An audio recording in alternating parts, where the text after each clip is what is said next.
Hello guys, bersama saya lagi dalam Alright Nopper Channel. Wan Saiful, Wan Jana Wibawa dilepaskan pertuduhan.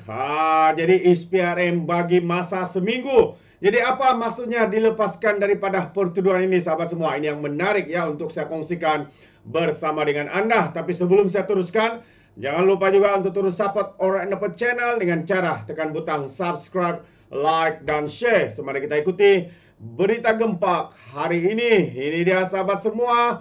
Ya, SPRM minta Wan Saiful tampil dalam tempoh seminggu ini. Kenapa sahabat semua? Kalau kita masih ingat, Wan Saiful di dalam Dewan Parlimen ataupun Dewan Rakyat telah membuat satu kenyataan yang mengejutkan. Ramai juga yang menempelak dan juga membalun Wan Saiful ini karena dikatakan telah membuat satu penipuan, pembohongan menggunakan Dewan Rakyat, yang menggunakan kekebalan yang ada di dalam Dewan Rakyat ini. Mengatakan kononnya beliau didatangi, beliau dihubungi, beliau juga ditawarkan 1,7 juta hanya untuk memberikan sokongan kepada Perdana Menteri.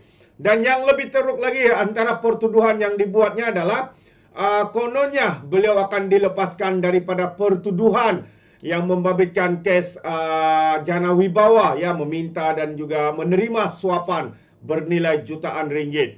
Jadi hari ini ramai yang mendesak jika benar ya Saiful ini seperti mana yang dikatakannya, ramai yang menggesa supaya beliau membuat laporan SPRM. Namun sehingga kini sahabat semua belum ada laporan yang dibuat. Sehingga itu akhirnya SPRM membuat kenyataan untuk memberikan tempoh seminggu kepada ahli parlimen Tasik Gelugur, Wan Saiful, Wan Jana Wibawa, untuk tampil membuat laporan berhubung dengan pendedahan bahwa beberapa individu menawarkan ganjaran kepadanya jika menyatakan sokongan kepada Perdana Menteri Datuk Seri Anwar Ibrahim.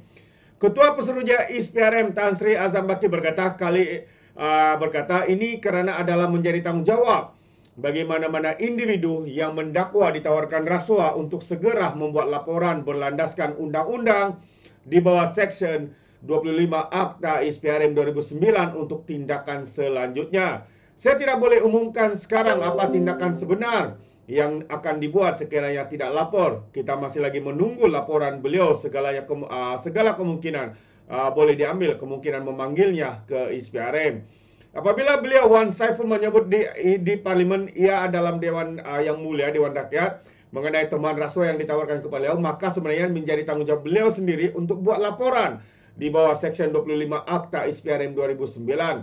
Bukan masalah ataupun bukan kerja kami nak cari. Beliaulah kena datang sebagai contoh. Kalau kita ditawar rasuah, kita sendirilah kena datang ke SPRM atau balai terdekat. Kata SPRM nak pergi jumpa dan ambil bawa ke pejabat. Begitulah kaedah, katanya. Beliau berkata demikian kerana pemerintah selepas menghadiri program bicara eksekutif anti rasuah bersama ahli Majlis Mesyuarat Kerajaan Negeri dan ahli Dewan Undangan Negeri 9 ke-15 yang turut dihadiri Menteri Besar Datuk Seri Aminuddin Harun di sini. Mengenai kes yang menantu Perdana Menteri Muhyiddin Yassin, Datuk Seri Muhammad Adlan Azam berkata bahawa setakat ini pihaknya belum berbincang dengan Jabatan Peguam Negara untuk menuduh di mahkamah tanpa kehadirannya. Ia bukan satu pilihan tuduhan tanpa kehadiran. Kita perlukan orang ada di sini untuk dituduh di mahkamah. Belum lagi di peringkat sekarang, tapi memang saya ada garis masa kepada pegawai. Bila sampai masa sekiranya keadaan memerlukan, perbincangan akan dibuat, katanya. Itu dia sahabat-sahabat semua. Hari kita tahu menantu kepada Muhyiddin ini telah pun melarikan diri dan keluar daripada negara kita hanya kerana tidak memberikan kerjasama kepada pihak bertanggungjawab, khususnya kepada skandal yang dihadapi oleh menantu kepada Muhyiddin ini. Jadi itu dia sahabat semua antara perkara yang mengejutkan kita apabila sekali lagi Wan Saiful, Wan Jana Wibawa kononnya ditawarkan 1,7 juta dan akan dilepaskan daripada pertuduhan sekiranya memberikan sokongan kepada Perdana Menteri. Adakah semua itu hanya satu drama yang cuba dilakukan propaganda oleh pihak-pihak pembangkang ini demi untuk meminta simpati, sokongan dan sebagainya. Alright. Kita teruskan. Yang kedua adalah Azalina, kenyataan terkini ya daripada YB Azalina Othman. Katanya cadangan gubal Akta Parlimen berpenggal tetap masih dalam kajian. Itu antara kenyataan daripada YB Azalina. Sebab kalau kita dengar dari perbahasan ke perbahasan yang dibuat oleh ahli-ahli parlimen, menggesa supaya Akta Parlimen berpenggal ini dilaksanakan, digubal dan sebagainya. Jadi kata Azalina, cadangan untuk menggubal Akta Parlimen berpenggal tetap masih dalam peringkat kajian terperinci. Kata Menteri Jabatan Perdana Menteri, Undang-Undang dan Reformasi, Datuk Seri Azalina Othman Said.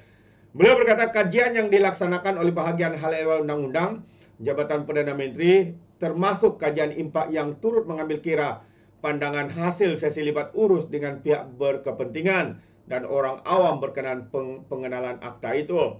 Dapatan kajian menyeluruh ini akan diguna pakai bagi pertimbangan dasar oleh jemaah menteri kelak. Katanya dalam jawapan bertulis yang disiarkan menerusi laman sesawang parlimen. Azalina menjawab soalan Raya yang bertanyakan sama ada kerajaan bercadang menggubal Akta Parlimen berpenggal tetap bagi menghalang tindakan lompat parti yang boleh menggugat kestabilan politik negara. Itu dia sahabat-sahabat semua.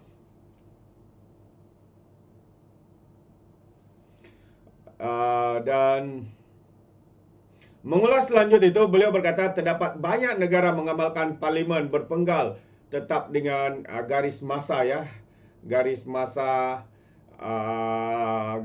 masa yang dipersetujui untuk pilihan raya demi menjamin kestabilan politik dan ekonomi serta untuk menghalang sebarang cubaan rampasan kuasa yang memudaratkan sistem demokrasi berparlimen seperti mana yang berlaku dengan langkah Saitan, langkah Sheraton ya, akhirnya kerajaan yang menumbangkan itu ditubuhkan, diberi nama Perikatan Nasional Kerajaan PAS dan juga Bersatu. Jadi Malaysia mempunyai penetapan tempoh parlimen iaitu 5 tahun seperti mana yang diperuntukkan di bawah perkara 55 dalam kurungan 3 Perlembagaan Persekutuan. Bagaimanapun Perdana Menteri mempunyai budi bicara untuk meminta Yang di-Pertuan Agong memperkenankan pembubaran parlimen sebelum penempatan tempoh 5 tahun pada bila-bila masa untuk apa-apa alasan sekiranya juga dipersetujui oleh Seri Paduka Baginda katanya. Sementara dalam jawapan berasingan mengenai cabaran kerajaan dalam meneliti cadangan akta berkenaan, Azalina berkata buat masa ini tiada cabaran dikenal pasti memenangkan ia masih di peringkat kajian terperinci. Beliau menjawab soalan Datuk Seri Hasni Muhammad BN Simpang Renggam yang ingin tahu cabaran kerajaan dan dalam meneliti cadangan akta terbabit demi memperkasakan institusi rajah berperlembagaan dan juga demokrasi berparlimen. Yes, itu dia sahabat semua. Dua perkara yang menarik ya dalam pemerhatian saya hari ini. Ya, apabila yang pertamanya Wan Saiful Wan Janawibawa ya, katanya akan dilepaskan dari pertuduhan sekiranya memberikan satu ataupun memberikan sokongan kepada Perdana Menteri. Sahabat semua, pada pandangan anda atau saya sendiri juga berpandangan bahwa ini adalah satu propaganda ya untuk mewujudkan persepsi ataupun satu drama yang coba dikaitkan. Soalnya adalah kenapa beliau membuat kenyataan ini di dalam Dewan Rakyat? Adakah beliau coba mengambil kesempatan dengan kekebalan apa yang mereka katakan dalam Dewan Rakyat agar tidak dilaporkan, disaman atau sebagainya.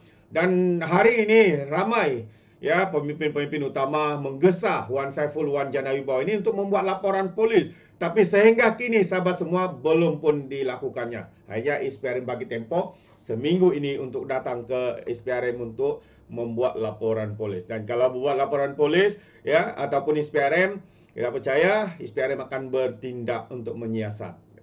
Adakah benar dakwaan daripada Wan Saiful Wan Janawibawa ini ataupun hanya sekadar promosi ataupun drama, propaganda, persepsi yang cuba dibuat oleh geng-geng yang terdesak ini. Itu pandangan saya. Bagaimana dengan anda?